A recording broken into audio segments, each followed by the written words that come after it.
Assalamualaikum warahmatullahi wabarakatuh. Apa kabar anak-anak hebat? Apa kabar ayah bunda tercinta? Semoga Allah selalu menjaga iman dan imun kita dalam keadaan sehat. Dan semoga Allah subhanahu wa ta'ala berkenan mengangkat wabah ini agar cepat berlalu, agar kita dapat beraktivitas seperti biasa. Amin amin ya rabbal alamin. Anak-anak hebat, sudah siap dalam pembelajaran kali ini? Sebelum kita memulai pembelajaran, alangkah baiknya kita mulai dengan basmalah. Bismillahirrahmanirrahim. Di kelas 3, pada tema 3 tentang benda di sekitarku, subtema 1 pembelajaran 4 dan 5. Masih di SD IT Harum, Jakarta Utara. Benda-benda yang ada di sekitar kita. Apakah itu? Tentu anak-anak hebat sudah dapat mengenali benda-benda yang ada di sekitarku dan juga benda-benda yang ada di layar kaca. Ada gelas plastik, kantong belanja, mangkuk plastik, piring plastik, botol minuman ringan, dan yang lainnya. Benda-benda tersebut tentu sangat akrab dengan kita semua. Dan semua mengandung bahan dari plastik. Mengapa? Mengapa plastik banyak digunakan dalam perlengkapan atau peralatan yang ada di sekitar kita, benda-benda yang ada di sekitar kita? Tentu ada alasannya ya nak. Yang pertama adalah tidak tembus air. Yang kedua, harganya yang murah dan mudah dijangkau. Yang ketiga, mudah dibentuk. Dan yang keempat, ringan dan praktis. Dari empat alasan tersebut, maka plastik banyak digunakan untuk perlengkapan kebutuhan hidup sehari-hari. Coba kita periksa di rumah kita apa saja benda-benda yang ada di rumah kita yang menggunakan bahan dasar plastik. Tentu banyak ya nak. Dengan sifat-sifat yang ada pada plastik membuat plastik banyak digunakan untuk kebutuhan manusia. Namun ternyata plastik juga memiliki kekurangan, yaitu dapat menimbulkan masalah bagi lingkungan. Apa saja? Sifat plastik yang sulit terurai dengan waktu yang lama, butuh waktu puluhan hingga ratusan tahun untuk mengurai plastik tersebut. Ternyata lama ya. Plastik yang kita gunakan selama ini membutuhkan waktu yang begitu lama untuk terurai dan mengalami sesuatu yang sulit bagi lingkungan sekitar kita. Nah, dengan lamanya terurai dengan lingkungan membuat lingkungan menjadi tercemar. Ternyata bahan-bahan yang kita gunakan selama ini yang sangat mudah digunakan, yang sangat sering kita gunakan dan banyak di sekitar kita ternyata membuat pencemaran lingkungan. Ini adalah simbol dari menjaga lingkungan ya. Dan berikut adalah salah satu cara dalam menjaga lingkungan dari pencemaran. Yang pertama yaitu mengurangi penggunaan unsur-unsur yang mengakibatkan sampah. Apa contohnya? Contohnya adalah 1. Kurangi penggunaan piring atau gelas plastik. Biasanya kita gunakan dalam kegiatan di luar atau kita membeli makanan atau minuman dari luar. Yang kedua adalah membawa tempat minum sendiri. 2 langkah tersebut adalah 2 langkah untuk mengurangi pencemaran lingkungan. Bisa? Pasti bisa. Yang kedua adalah menggunakan barang yang hemat dan dapat berulang selama masih layak digunakan. Contohnya adalah 1. Menggunakan tas belanja sendiri ketika belanja. Pada sekarang ini sudah banyak ya market-market yang tidak menyediakan kantong plastik agar kita mengurangi sampah plastik. Dengan bijak kita sebaiknya membawa tas belanja yang dapat digunakan berulang kali dan dapat mengurangi sampah kantong belanja.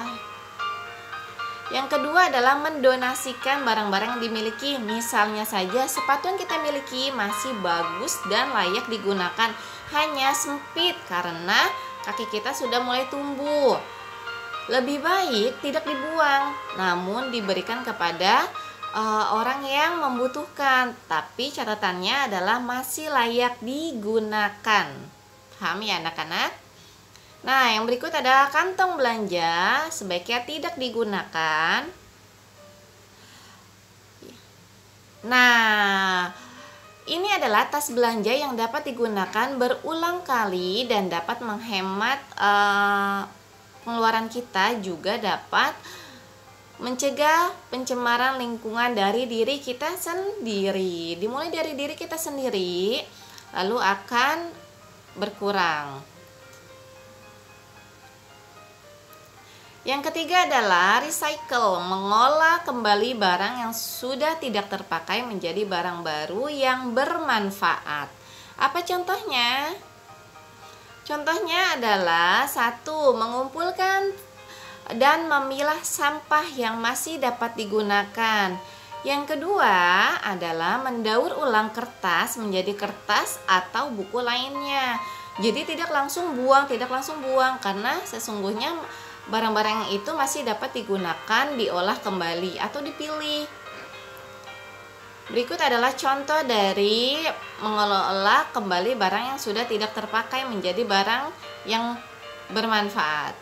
Aqua botol digunakan untuk taman gantung. Lalu ternyata sampah-sampah minuman ringan dapat dikreasikan dengan membuat cenderamata. Lalu ada ban mobil yang digunakan untuk tanaman hias yang digantung. Ternyata mudah ya. Jadi kita harus berpartisipasi, kita harus ikut serta dalam mengurangi sampah yang ada di sekitar kita. Yang pertama, tidak boros dan tidak mudah membuang barang-barang yang ada di sekitar kita. Pada halaman 29 ada tabel, silakan kalian kerjakan untuk latihan.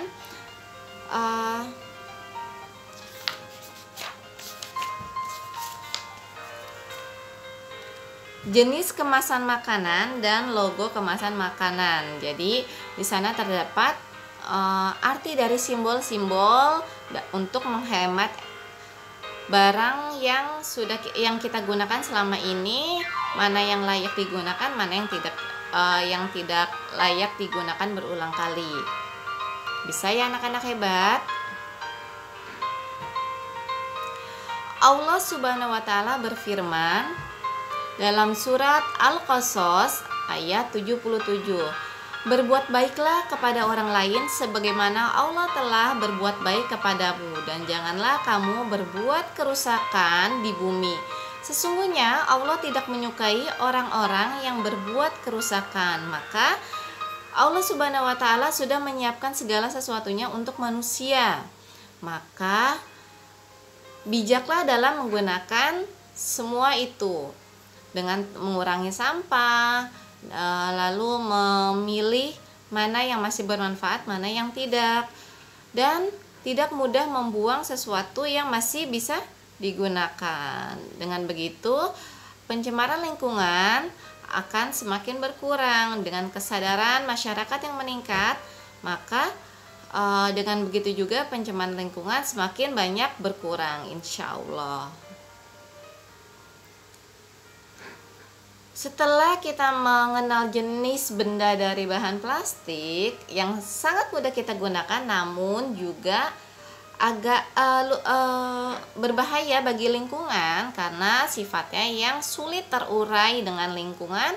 Sekarang kita akan mengenal jenis benda dari logam. Ternyata logam pun memiliki beberapa jenis, yaitu logam tembaga yang biasa kita gunakan untuk kabel listrik. Seperti yang ada di gambar, logam tembaga digunakan untuk kabel listrik, yaitu yang ada di dalamnya yang tipis-tipis seperti rambut agak kaku, itu adalah logam tembaga. Jenis berikutnya adalah logam aluminium, yaitu biasa digunakan untuk peralatan dapur. Apa saja? Nah, anak-anak soli dan soliha bisa melihat ternyata perlengkapan dapur kita banyak yang berbahan dasar dari logam aluminium. Juga logam baja digunakan untuk rel kereta atau tiang bangunan. Karena sifatnya yang kuat ya nak. Dari ketiga logam tersebut ada jenis-jenisnya. Mengapa logam banyak digunakan? Yang pertama adalah karena sifat bajanya yang kuat, padat, keras.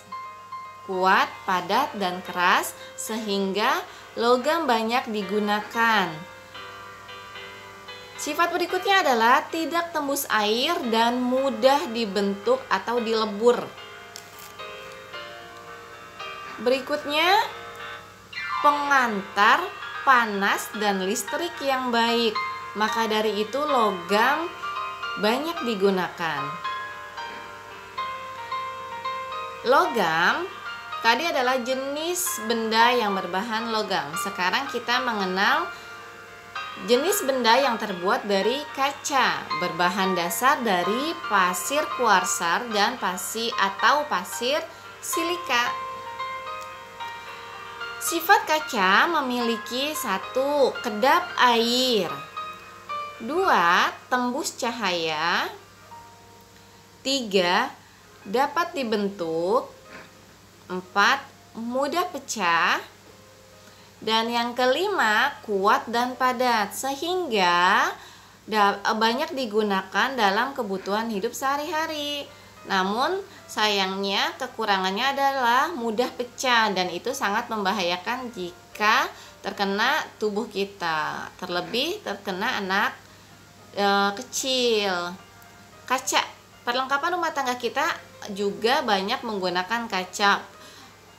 Panci dari kaca, gelas, piring, jendela, jadi blender dari kaca yang karena sifat kaca yang kuat dan padat juga dapat terlihat, yaitu tembus cahaya, jadi dapat terlihat isinya.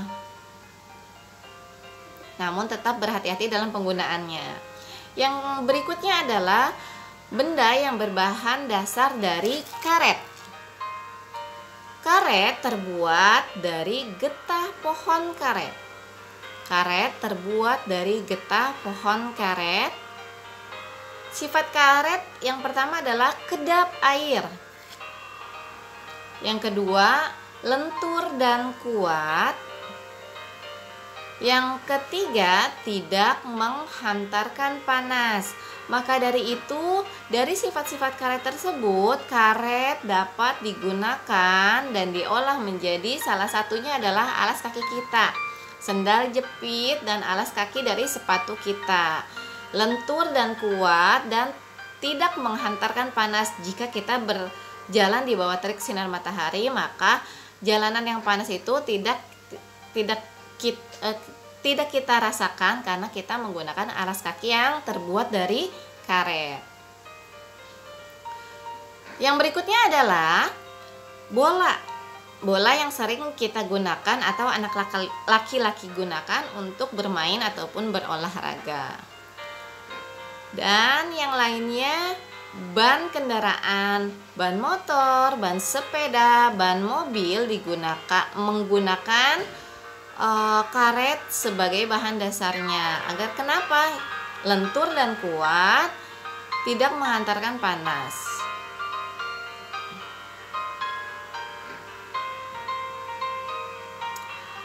Nah, sekarang anak-anak soli dan soliha, mari kita mencoba untuk mengukur jendela kaca yang ada di rumah kalian. Mengukur jendela kaca yang ada di rumah kalian dengan menggunakan jengkal. Paham jengkal, Nak? Seperti ini, ya, jengkal dan penggaris. Anak-anak soli dan soliha tentu memiliki penggaris ya di rumah. Sekarang kita ukur jendela rumah kita dengan menggunakan jengkal dan penggaris. Biasanya jendela rumah kita terbuat dari kaca. Benar sekali, terbuat dari kaca. Kita mengukur dengan jengkal dan penggaris. Bagaimana hasil pengukuran? Bagaimana hasil pengukurannya? Apakah ada perbedaan? Tentu ada perbedaan. Karena apa? Karena jengkal adalah alat ukur tidak baku dan setiap tangan memiliki ukurannya masing-masing. Sedangkan penggaris atau sentimeter adalah alat ukur yang baku. Sudah memiliki ketentuan dalam setiap panjang-panjangnya. Jadi kita mengenal ada jengkal merupakan alat ukur yang tidak baku dan penggaris atau sentimeter alat ukur yang baku. Di sini anak-anak soli dan soliha silakan latihan pada tabel halaman 34. Kita bersama-sama mengukur benda-benda yang ada sekitar kita yang sudah ada di tabel tersebut. Mohon bantuannya ayah bunda hebat untuk mendampingi dalam pembelajaran jarak jauh kali ini.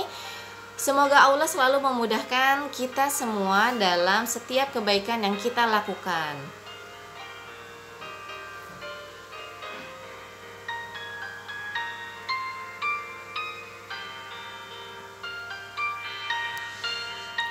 Terima kasih telah menyaksikan video pembelajaran kali ini. Marilah kita praktekkan apa yang sudah kita dapatkan dalam kehidupan sehari-hari agar terasa lebih bermanfaat dan kebaikannya dapat kita rasakan bersama-sama. Mohon maaf atas segala kekurangannya. Tetap semangat untuk anak-anak hebat SD IT Harum. Kita akhiri dengan membaca hamdalah.